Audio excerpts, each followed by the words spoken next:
नमस्कार। आज हम डिस्कस करेंगे एचपीएसएससी का प्रीवियस पेपर। जो एचपीएसएससी का प्रीवियस पेपर है इसका हम एचपीजीके का सेक्शन जो है वो डिस्कस करेंगे और डिटेल से डिस्कस करेंगे ताकि आपको जो है आपके आने वाले एग्जाम्स में जो है वो हेल्प मिल सके, जैसे कि पहले भी मिलती रही है। कल इवनिंग में हमने जीके इंडिया जीके का सेक्शन डिस्कस किया था और कल मॉर्निंग में जो था हमने एचपीजीके ही डिस्कस की थी। तो 77 क्वेश्चन से अभी हम स्टार्ट करेंगे। यहाँ पर पूछते हैं Suhi fair is celebrated in which district of Himachal प्रदेश।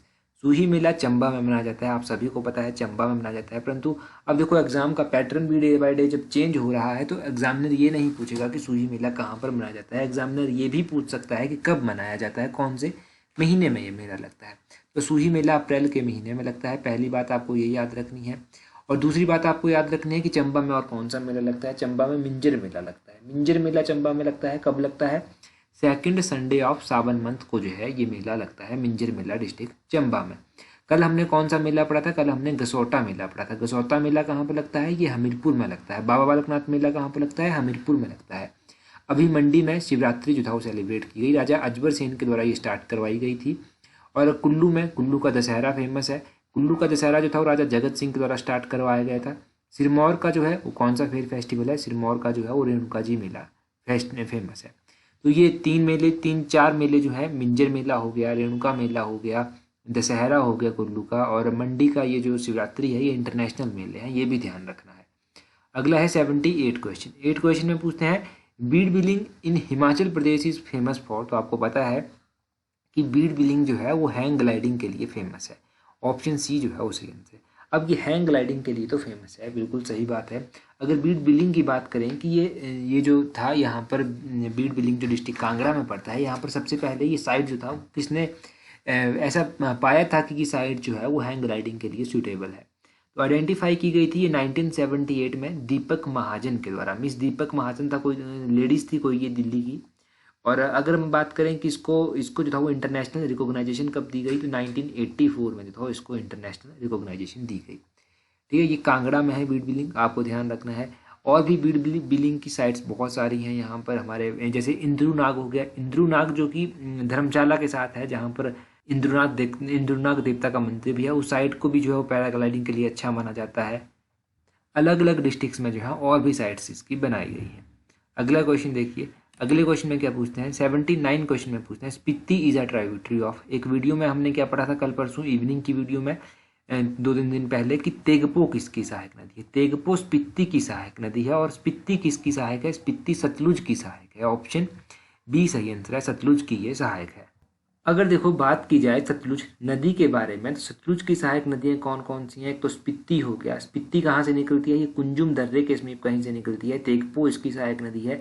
नोगली किसकी सहायक है? नोगली भी जो है वो सतलुज की सहायक है। नोगली के अलावा सोन हो गया, सोन भी सतलुज की सहायक है। तैंती हो गया, यूला हो गया, वेंगर हो गया, रूपी हो गया, ये सब जो है वो सतलुज की सहायक नदी है। सतलुज का वैदिक नाम सतुद्री है, ये भी ध्यान रखना है। सतलुज नदी जो है हिमाचल प्रदेश में एंटर करती है सिपकिला के समीप, और हिमाचल प्रदेश को भाखड़ा में छोड़कर पंजाब में एंटर ये कर जाती है। तो ये सब इंपॉर्टेंट क्वेश्चन आपने सतलुज के बारे में रिवाइज कर ली। देखो रिवीजन सबसे इंपॉर्टेंट है, रिवीजन जितना करेंगे ना उतने लंबे टाइम तक चीज़ें आपको अच्छे से याद रह पाएंगी। अगले 80 क्वेश्चन में पूछते हैं Mantalai lake is located in which district of Himachal Pradesh. जो मंतलाई झील है ये हिमाचल प्रदेश के किस जिले में स्थित है? अगर झीलों की बात करें तो मंतलाई झील एक इंपॉर्टेंट झील है, और ये कहाँ पर पड़ती है? ये कुल्लू जिले में जो है वो मंतलाई झील पड़ती है। ऑप्शन ए जो है इस क्वेश्चन का सही आंसर हो जाएगा। अब कुल्लू जिले में जो है एक ही झील नहीं है, और भी बहुत सारी लेक्स हैं जो कुल्लू में पड़ती हैं। पहली लेक आपको पता चल गई मंतलाई झील है। एक झील है जिसका नाम है सरियोलसर झील। सरियोलसर झील जो है ये भी कुल्लू में स्थित है। भृगु झील कहाँ पर है? भृगु झील जो है ये भी कुल्लू में स्थित है। श्रिंगटिंगू झील जो है ये भी कुल्लू में स्थित है। कुल्लू के अलावा जो है लाहौल स्पीति की झीलें याद रखिए। एक चंद्रा झील है, चंद्रताल झील है, चंद्रताल झील, और एक सूरजताल झील है, ये भी लाहौल स्पीति में स्थित है। यूनामसो झील है, ये भी लाहौल स्पीति में स्थित है। लाहौल स्पीति की पता चल किस, अगर आप बात करेंगे शिमला की, तो शिमला में एक मोस्ट इंपॉर्टेंट झील है जिसका नाम है तानू जुब्बर झील। तानू जुब्बर झील जो है ये मोस्ट इंपॉर्टेंट है, एग्जाम में बहुत बार पूछी गई है। सोलन में ऐसी कोई खास झील जो है वो नहीं पड़ती है। इसके अलावा आप मंडी की कर लीजिए रिवाइज। मंडी की हमने काफ़ी टाइम से नहीं की है। मंडी में एक तो रिवाल्सर आ जाती है जो आप सभी को पता है। रिवाल्सर के अलावा जो है एक आ जाती है दूसरी जो परासर झील है। इन दोनों के बारे में पता चला। तीसरे नंबर पर आ जाती है कलासर झील, चौथे नंबर पर सुखसार झील, पाँचवें नंबर पर यहाँ पर कुंतभ्योग झील आ जाती है मंडी में। तो ये मंडी की इंपॉर्टेंट लेक्स आप साथ में याद कर रिवाइज कर लीजिए। मंडी की लेक्स के बारे में आपको पता चल गया। हिमाचल प्रदेश की सबसे बड़ी आर्टिफिशियल झील पूछते हैं। सबसे बड़ी आदम की द्वारा जो झील बनाई गई है कौन सी है, वो है गोविंद सागर झील। और सबसे बड़ी झील जो इंसान के द्वारा जो नेचुरल झील है, तो सबसे बड़ी जो नेचुरल झील है वो रेणुका जी झील है, सिरमौर की ये झील है। तो नेचुरल झील भी याद रखिएगा और आर्टिफिशियल झील भी याद रखिएगा। 81 क्वेश्चन देखिए, Gohar sub division is located in which district of Himachal Pradesh. जो गोहर सब डिवीजन है ये कहाँ पर पड़ता है, हिमाचल प्रदेश में। कौन सा सब डिवीजन है, कहाँ का सब डिवीजन है, मंडी का ये सब डिवीजन है। ऑप्शन ए सही आंसर है। अच्छा, एक दिन तो हमने जो था वो ब्लॉक रिवाइज किए थे, आप सब डिवीजन जो है वो रिवाइज कर लेते हैं। सब डिवीजनों में क्या क्या आते हैं, मंडी में एक तो बल्हा सब डिवीजन आ जाता है, एक ये गोहर सब डिवीजन आ जाता है, थुनाग सब डिवीजन आ जाता है, धर्मपुर सब डिवीजन आ जाता है, करसोग सब डिवीजन आ जाता है। ये तो मंडी के इंपॉर्टेंट मैंने आपको बता दिए। डोडरा गवार कहाँ पर है, शिमला में पड़ता है। डोडरा गवार मोस्ट इंपॉर्टेंट है। डोडरा गवार के अलावा कुमारसेन कहाँ पर है, कुमारसेन भी शिमला में पड़ता है। बंजार कहाँ का सब डिवीजन है, बंजार जो है वो कुल्लू का सब डिवीजन है। राजगढ़ कहाँ का सब डिवीजन है, राजगढ़ सिरमौर का सब डिवीजन है। सिल्लाई कहाँ का सब डिवीजन है, सिल्लाई भी सिरमौर का सब डिवीजन है। भौरंज एग्जाम में पूछा गया है, भौरंज हमीरपुर में पड़ता है। बड़सर हमीरपुर में पड़ता है। नदौन जो कि ब्यास नदी के किनारे स्थित है, ये भी हमीरपुर में पड़ता है। तो ये सब ध्यान रखिए, इंपॉर्टेंट सब डिवीजन अलग अलग डिस्ट्रिक्ट्स के। अगला 82 क्वेश्चन यहाँ पर पूछते हैं, first judicial commissioner of Himachal Pradesh. आमतौर पर क्वेश्चन पूछा जाता है वो जस्टिस पूछा जाता है, first chief justice of Himachal Pradesh. यहाँ पर बोलते हैं first judicial commissioner of Himachal Pradesh. तो पहले जो जुडिशियल कमिश्नर थे हिमाचल प्रदेश के वो थे justice JN Banerjee. Option A इसका सही आंसर है, जस्टिस JN बनर्जी जो था वो पहले जुडिशियल कमिश्नर थे। अगर बात करें पहले चीफ जस्टिस कौन थे, तो पहले चीफ जस्टिस थे जस्टिस मिर्जा हिमदुल्ला बेग। पहले लोकायुक्त कौन थे, पहले लोकायुक्त थे जस्टिस TVR दत्ताचारी। पहले चीफ कमिश्नर कौन थे, NC मेहता पहले चीफ कमिश्नर थे। पहले गवर्नर कौन थे, श्री S चक्रवर्ती जो था वो पहले गवर्नर थे। पहले जो महिला चीफ जस्टिस थी हाई कोर्ट की वो कौन थी, वो थी लीला सेठ। लीला सेठ का नाम भी याद रखना है। पहले जो महिला गवर्नर थी वो कौन थी, पहली महिला गवर्नर थी श्रीमती शीला कौर। तो इनका नाम भी आपको याद रखना है। अगर देखो गवर्नर की बात करें तो इसको अपॉइंट कौन करता है, इसको अपॉइंट किया जाता है प्रेसिडेंट के द्वारा। प्रेसिडेंट ऑफ इंडिया इसको अपॉइंट करता है। गवर्नर की जो शपथ है इसकी शपथ कौन दिलाता है, तो गवर्नर की शपथ की बात करें इसकी शपथ जो है वो chief justice concerned high court का जो है इसकी शपथ दिलाता है। जैसे हिमाचल प्रदेश के गवर्नर अपॉइंट होंगे तो इनकी शपथ कौन दिलवाएगा, इनकी शपथ जो है वो हिमाचल प्रदेश हाई कोर्ट के चीफ जस्टिस दिलवाएंगे। अगर गवर्नर ने अपना रेजिग्नेशन देना हो तो किसको देगा, तो प्रेसिडेंट को ही जो है ये अपना रेजिग्नेशन देगा।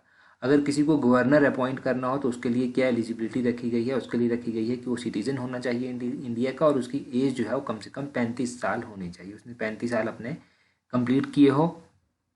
तो अगर बात करें हिमाचल प्रदेश के प्रेजेंट टाइम में गवर्नर कौन है, तो राजेंद्र विश्वनाथ हार्लेकर जो है वो हिमाचल प्रदेश के प्रेजेंट टाइम में गवर्नर है। इनका नाम भी आपको याद रखना है, एग्जाम पॉइंट ऑफ व्यू से मोस्ट इंपॉर्टेंट नाम है इनका। और चीफ जस्टिस कौन है, तो चीफ जस्टिस है मोहम्मद रफ़ीक, उनका नाम भी याद रखिए, मोहम्मद रफ़ीक का भी। अगला क्वेश्चन देखिए 83 क्वेश्चन, यहाँ पर क्या पूछते हैं, यहाँ पर पूछते हैं highest mountain pass in Himachal Pradesh is. तो हिमाचल प्रदेश का जो सबसे ऊंचा पहाड़ी दर्रा है वो कौन सा है। देखो यहाँ पर पूछा गया है हाईएस्ट माउंटेन पास। तो जब माउंटेन पास की बात की गई है कि सबसे हाईएस्ट कौन सा है, तो ये परांगला पास है। परांगला पास ऑप्शन सी जो है वो 83 का सही आंसर हो जाएगा। ये हाईएस्ट माउंटेन पास है। मोस्ट इंपॉर्टेंट क्वेश्चन, ठीक है, ध्यान रखिएगा, मोस्ट इंपॉर्टेंट क्वेश्चन है।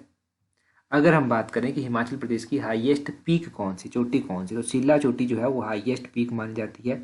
झांसकर पर्वत श्रेणी में जो है ये पीक पड़ती है मुख्य रूप से।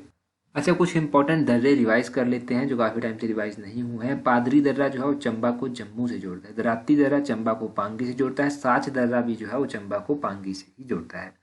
एक इंपॉर्टेंट दर्रा एग्जाम में पूछ जाता है कुंजुम दर्रा लाहौल को स्पीति से जोड़ता है।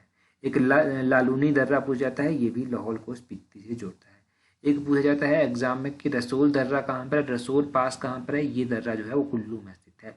वारू दर्रा हमने बहुत बार पढ़ा है, चंबा को ये कांगड़ा से जोड़ता है, ये चंबा को कांगड़ा से जोड़ता है, ये ध्यान रखिएगा। एक इंद्रहार पास पड़ा है, इंद्रहार पास जो है ये भी कांगड़ा को भरमौर से जोड़ता है, ये कांगड़ा को भरमौर से जोड़ता है। एक सारा उमगा दर्रा है, सारा उमगा दर्रा जो है वो कुल्लू को स्पीति से जोड़ता है, ये ध्यान रखना है, कुल्लू को किससे जोड़ता है, स्पीति से जोड़ता है ये दर्रा। तो ये इंपॉर्टेंट कुछ मैंने दर्रे रिवाइज करवाए, थोड़े से ही दर्रे रिवाइज किए ताकि एग्जाम में भूले ना और अभी भी अच्छे से रिवाइज हो सके। तो अगला क्वेश्चन देखिए, अगले क्वेश्चन में पूछता है smallest artificial lake in Himachal Pradesh. अभी थोड़ी देर पहले हमने क्या पढ़ा था, हिमाचल प्रदेश की जो बिगेस्ट आर्टिफिशियल लेक है वो कौन सी है, वो है गोविंद सागर झील। अब ये बोलते हैं स्मॉलेस्ट आर्टिफिशियल लेक, तो स्मॉलेस्ट सबसे छोटी जो है वो है पंडोह झील। पंडोह झील इसका ऑप्शन सी जो है वो सही आंसर हो जाएगा। ये जो है स्मॉलेस्ट आर्टिफिशियल लेक मानी जाती है। ये झील जो है वो मंडी में पड़ती है, मुख्य रूप से मंडी में ये झील पड़ती है। और अगर झीलों की बात करें तो चमेरा झील कहाँ पर है, चंबा में स्थित है। गोविंद सागर झील मुख्य रूप से बिलासपुर में पड़ती है। महाराणा प्रताप सागर झील, ये झील जो है कांगड़ा में पड़ती है। इसको पौंग झील के नाम से भी जाना जाता है। किसके नाम से, पौंग झील भी इसको कहते हैं। तो ये भी ध्यान रखना है, पौंग झील का अन्य नाम क्या है, महाराणा प्रताप सागर झील इसका अन्य नाम है। और अगर बात करें इंपॉर्टेंट लेक्स की, तो लेक्स हम ऑलरेडी जो है वो रिवाइज कर चुके हैं, फिर से रिवाइज करने की जरूरत अभी नहीं है। बोलते हैं अगले क्वेश्चन में, treaty of Sugauli 1815 was signed between British and, तो 1815 में जो संगौली की संधि हुई थी वो अंग्रेजों के साथ हुई थी। किसके साथ, अंग्रेजों की किसके साथ हुई थी, तो अंग्रेजों की हुई थी, ये अंग्रेजों की गोरखाओं के साथ हुई थी। ऑप्शन ए जो है वो सही आंसर है। 1815 की ये संगौली की संधि याद रखनी है आपको, हिस्ट्री पॉइंट ऑफ व्यू से भी इंपॉर्टेंट है। अंग्रेजों के साथ क्यों ये इसके हस्ताक्षर किए गए, तो उस टाइम जो अमर सिंह थापा होता था उसका पुत्र जो था वो था रणजौर सिंह। ये जो था वो जाता किले की सुरक्षा करता था, तो इसकी जो था वापसी के लिए, सुरक्षित वापसी के लिए जो था वो अंग्रेजों के साथ ही संधि की गई थी। अंग्रेजों ने जो था वो जाता किले को एक तरह से आप कह रही है कि घेर लिया था, तो उसकी वापसी के लिए जो था ये संधि की गई थी। 1815 की संधि, इसलिए इसको इंपॉर्टेंट माना जाता है। गोरखाओं की बात करें तो गोरखाओं को जो था वो हिल स्टेट जो थे, जैसे कि कांगड़ा मेनली था, कांगड़ा पर अटैक करने के लिए जो था वो बिलासपुर के राजा ने इन्वाइट किया था। बिलासपुर का ये कौन सा राजा था जिसने इसको इन्वाइट किया था, बिलासपुर का राजा था ये महान चंद। ये बिलासपुर का राजा था और कांगड़ा का राजा संसार चंद हुआ करता था। संसार चंद इन सभी को तंग करता था, तो महान चंद ने ये डिसाइड किया कि हम गोरखाओं को इन्वाइट करेंगे। और अमर सिंह थापा जो था यहाँ पर आया था अपनी सेना लेकर और उसने यहाँ पर अटैक किया था। और महल मोरिया नामक स्थान पर यह युद्ध हुआ था एक तरह से। महल मोरिया हमीरपुर में पड़ता है, ये भी ध्यान रखिएगा, हमीरपुर में ये महल मोरिया पड़ता है। अगले क्वेश्चन में पूछते हैं, Bahadurgarh fort was summer palace of which Raja of Bilaspur. जो बहादुरगढ़ किला था ये बिलासपुर के किस राजा का ग्रीष्मकालीन महल था, तो ये किस राजा का ग्रीष्मकालीन महल था, ये था राजा विजयचंद का। ऑप्शन ए जो है वो सही आंसर है। राजा विजयचंद का ये ग्रीष्मकालीन निवास स्थान हुआ करता था। और जब हमने बिलासपुर की जीके पढ़ी थी बिलोखरा किताब से, तो उस टाइम हमने विजयचंद के बारे में डिटेल से पढ़ा था। विजयचंद के बारे में हमने क्या क्या पढ़ा था, विजयचंद जो था जब ये था होता था उस टाइम यहाँ पर बिलासपुर में, तो अमर सिंह को इसने अपना वजीर बनाया था। और जब पहला विश्व युद्ध हुआ था, फर्स्ट वर्ल्ड वॉर हुआ था 1914 से लेकर 1918 तक, उस टाइम विजयचंद ही जो था यहाँ का शासक हुआ करता था। और पहले विश्व युद्ध में जो था वो विजयचंद ने जो था वो अंग्रेजों का साथ दिया था। और उसके बाद अनंत चंद आए। अनंत चंद जो था वो बिलासपुर के अंतिम राजा थे, ये भी ध्यान रखिए। और आपको पता है कि बिलासपुर हिमाचल प्रदेश के में कब विलय हो गया था, तो 1954 में बिलासपुर का विलय जो था वो हिमाचल प्रदेश में हुआ था। और ये हिमाचल प्रदेश का 5वें नंबर का जिला जो था वो बना था। उससे पहले 4 जिले यहाँ पर हुआ करते थे, 5वें नंबर का बिलासपुर जुड़ गया था यहाँ पर आकर। तो ये सब आपने बिलासपुर के बारे में रिवाइज कर लिया। अगर और भी बिलासपुर के क्वेश्चन देखने हैं तो जगमोहन बलोखरा की जो हमने किताब डिस्कस की है उसका पार्ट 1, पार्ट 2, पार्ट 3, उसमें बिलासपुर जो है तीनों पार्टों में कंप्लीट कवर हो गया, वहाँ पर जाकर देख लीजिए। जैसा कि मैंने आपको कहा था कि हम लास्ट में हिंदी इंग्लिश के क्वेश्चन भी डिस्कस किया करेंगे, तो 96 क्वेश्चन से हम स्टार्ट करते हैं ताकि आपका अच्छे से रिवाइज हो सके। यहाँ पर बोलते हैं वन वर्ड सब्स्टिट्यूशन दिया गया है। One who talks very little उसको क्या कहते हैं, जो बहुत कम बात करता है उसको क्या कहेंगे, उसको कहेंगे रिजर्व्ड। ऑप्शन ए सही आंसर है। कहते हैं ना कि रिजर्व्ड नेचर है उसका, तो मतलब वो बहुत कम बात करता है। आगे है 97 में पूछते हैं कि फिल इन द ब्लैंक्स आपको करना है, you should adhere your principles. तो 97 में क्या होगा, 97 में होगा option D, you should adhere to your principle. Option D जो है वो सही आंसर है। यहाँ पर जो एडहियर वर्ड यूज किया गया है इसका मतलब होता है पालना करना या फिर जो बात मानना किसी की, तो आपको अपने प्रिंसिपल की बात माननी चाहिए, ये यहाँ पर कहने का मतलब हुआ। 98 में पूछते हैं नायक का संधि विच्छेद क्या है। तो नायक का संधि विच्छेद ने प्लस अक होगा, ने को 2 मात्राएं होंगी इस तरह से। ऑप्शन डी जो है वो सही आंसर होगा। ठीक है, ये आपको पता चल गया नायक का संधि विच्छेद। आगे है 99 क्वेश्चन, बोलते हैं शुद्ध शब्द बताइए कि विशेष किस तरह से लिखा जाता है। तो बड़ा कॉमन सा वर्ड है, विशेष कुछ इस तरह से लिखा जाता है। ऑप्शन सी जो है इसका सही आंसर हो जाएगा, विशेष इस तरह से लिखा जाता है। बोलते हैं अगले क्वेश्चन में असुर का पर्यायवाची क्या होता है। तो असुर का पर्यायवाची क्या होता है, इसका रजनीचर जो है वो पर्यायवाची होता है असुर का, रजनीचर। रात का पर्यायवाची क्या होता है, रात का पर्यायवाची कमेंट करके बता दीजिए, रात का पर्यायवाची क्या होता है। एक क्वेश्चन मैं आपसे पूछता हूँ, उसका आंसर आप कमेंट करके बता दीजिए। क्वेश्चन आपके लिए ये है कि हिमाचल प्रदेश में हॉर्स ब्रीडिंग फार्म कहाँ पर स्थित है, घोड़ों का जो प्रजनन केंद्र है वो कहाँ पर स्थित है, वो कमेंट करके आप बता दीजिए। और एक रीजनिंग का क्वेश्चन जो कि हम डेली की तरह आपसे पूछते हैं, जिसका आंसर आपको कमेंट करके बताना होता है, और बहुत लोग जो हैं वो सही आंसर कमेंट करके बताते हैं डेली ही। 74 क्वेश्चन है रीजनिंग का, इसका आंसर आप कमेंट करके बता दीजिए। क्वेश्चन को अच्छे से पढ़िएगा और सॉल्व कीजिएगा और कमेंट करके आंसर बता दीजिएगा।